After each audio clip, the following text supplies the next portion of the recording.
kind of country do we live in when the president and the vice president of the United States of America refuse to acknowledge President's Day? As my friend Christopher Tremogli says so eloquently in the article he wrote this week in the Washington Examiner, he said both Biden and Harris frequently release statements to observe holidays, for example, to commemorate Black History Month. Other holidays they've honored in the same way were LGBT Pride Month, National Hispanic Heritage Month. They even mentioned Juneteenth, but a date set aside for George Washington's birthday or Lincoln's birthday, it wasn't important enough for them to even mention it. In fact, it wasn't even important enough for them to be in the country. Biden even celebrated the Kansas City Chiefs winning the Super Bowl, but not Lincoln or Washington.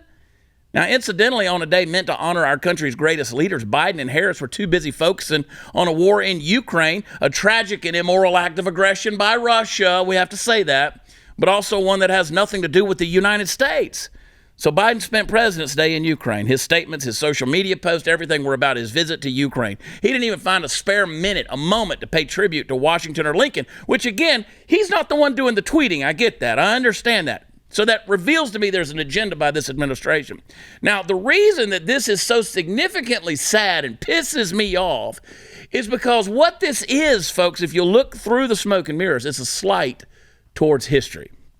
It's just one more attempt on the part of progressives to erase our nation's past. Now, we are in an outright revolt against our history. I don't understand it, but I get why they're doing it. I don't appreciate it. And it's one of the greatest tactics used against society. You cause people to forget their past so that you can affect their future. Now, are there bad things in our history? I shouldn't have to say that. Of course there are. But rather than learn from it, they don't want to do that. If you don't like it, they just rewrite it or just completely ignore it and hope that maybe it will go away. So they ignore President's Day. They ignore people like Washington and Lincoln. Well, Washington was a slave owner. We've got to forget him. See, history is not just about dates and dead people, folks. To me, history is not so much about people at all, but rather how God, in his providence, has led flawed people into their destiny in spite of their failures. So to forget history is in many ways another attempt to eradicate God from our society. The Apostle Paul said in 1 Corinthians 10, he said, moreover, brothers, I would not that you should be ignorant.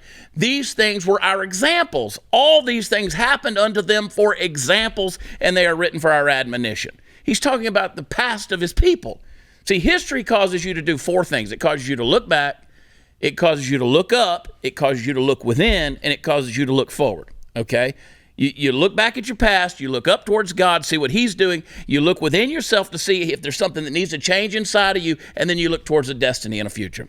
You're rewriting books, tearing down statues, or failing to acknowledge the men and women who have made us what we are today is a denial of God's activity in human hearts throughout history. It's a disrespectful denial of the foundations upon which our lives and liberties are built. Guys, we got to get past this because it's the tendency. Here's the thing. It's the tendency of weak men like Joe Biden to be threatened by the great men that have gone before. So their lives, people like George Washington, Abraham Lincoln, their lives are a shining example that put a spotlight on the inadequacies of the current generation. And so rather than make yourself better, you just eradicate the former generation. Rather than make yourself be better so as to attain and perhaps even surpass the greatness they displayed and gave you an example and a pattern to follow, instead we choose to forget them or erase them altogether so that we ourselves will not have to strive for anything beyond our own level of mediocrity. So to forget history or to refuse to acknowledge it is in many ways our own attempt to play God ourselves. You know, it's not about erasing history, it's about remembering it better. That's the deal. That's the deal, Sarah. So, you know, we talk about, oh, well, we don't want to talk about Robert E. Lee. Well, why don't you talk about the man and everything he did? Don't gloss over the ugly parts. Let's talk about everything the man was and everything the man did. You might find that overall he wasn't a bad person in history. Yeah, he might have found himself on the wrong side of history in many ways. You know what I'm saying? But isn't it interesting, though? Like, name a bad guy from history. Who stands out? Name a bad person from history. Woodrow Wilson. Woodrow Wilson. Or it doesn't even have to be American, just a bad person, like Hitler. Yeah. right? Yeah. I was sitting there thinking, like, we don't eradicate history in that. And when it comes to people like Hitler, you can't build a Holocaust museum without Hitler. You walk through a Holocaust museum, how many pictures of Hitler are you going to see? We don't eradicate that. Look at other people that haven't been erased. Let's see. Osama bin Laden. Voldemort.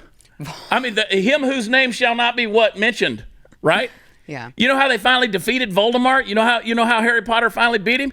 He said his name and brought him in, and so he could deal with him. There's a great lesson to be taught from that. Yeah, someone out there is like, I was just gonna watch that movie. Yeah. I mean, after 19 movies, they finally said the name Voldemort, and he shows up so they can beat him. The pharaohs of history, of Egypt's history. All right, the pharaohs. Whenever a person became pharaoh, when a man became pharaoh, you know what they did? They carved the names and the images of the old pharaohs off the wall so that you'd forget they ever existed. That's what Joe Biden's doing. He doesn't want to talk about Washington or Lincoln. That's what all these people are. And it's not Joe. Joe's not smart enough, okay? He's not with it, but his administration is. The woke progressives in America, that's what they're trying to do. They want you to forget these people. It is a literal whitewashing of history. Lee Harvey Oswald. We remember that bad guy, right? And whether he acted alone or not, you remember, he was a bad dude. You remember that guy. You can't tell the story of JFK without mentioning the bad guy. You can't do it. The CIA. Those are some bad guys. Oh, I mean Lee Harvey Oswald. Those are some bad guys. Yeah. There was a guy on the street in New York City, and he wanted an autograph from John Lennon. And he got it. And then John and Yoko went to the studio and came back 5 hours later. And as they were walking into their apartment, Mark David Chapman shot him in the back 4 times. And you remember Mark David Chapman? He's a bad guy. You can't tell the story of John Lennon. You can't read a biography or hear the story of John Lennon without Mark David Chapman. Ronald Reagan. What about John Hinckley? I love the fact that, put up the picture of John Hinckley there. I know we got a picture in there, John. Look at that. That's the picture of John Hinckley we have. The guy that almost killed Ronald Reagan with his guitar there. This guy turned it into a career. Hey, I'll give you a bad person from history that we can't get past.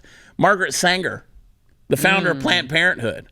Now, obviously, she was a women's rights advocate in the early 20th century. She's an influential writer. She was a nurse. She advocated for sex education, birth control. She popularized the term birth control. The organization she founded in 1921 is the modern-day Planned Parenthood. Every year, Planned Parenthood presents the Margaret Sanger Award to recognize leadership, excellence, and outstanding contributions to the reproductive health and rights movement. Hillary Clinton was a recipient of the Margaret Sanger Award in 2009. Nancy Pelosi, she won the award in 2014. But she was also a bigot. She was also a racist. She was a supporter of eugenics. She believed in radical population control to perfect the design of the human race. Among her writings, she wrote that the United States should bar certain immigrants, quote, whose condition is known to be detrimental to the stamina of the race, such as feeble-minded idiots, morons, insane, syphilitic, epileptic, criminal, professional, prostitutes, and others in this class barred by the immigration laws of 1924, end quote. Abortion should be used to, quote, defend the unborn against their own disabilities. In other words, the disabled should be killed. In her book, The Woman and the New Race, she wrote, birth control itself, often denounced as a violation of natural law, is nothing more or less than the facilitation of the process of weeding out the unfit, of preventing the birth of defectives or of those who will become defectives. She was an advocate for people needing a license to reproduce. She advocated for a baby code which would move for selective births and protect society against the propagation of the increase of the unfit. She's honored. Today we honor that woman.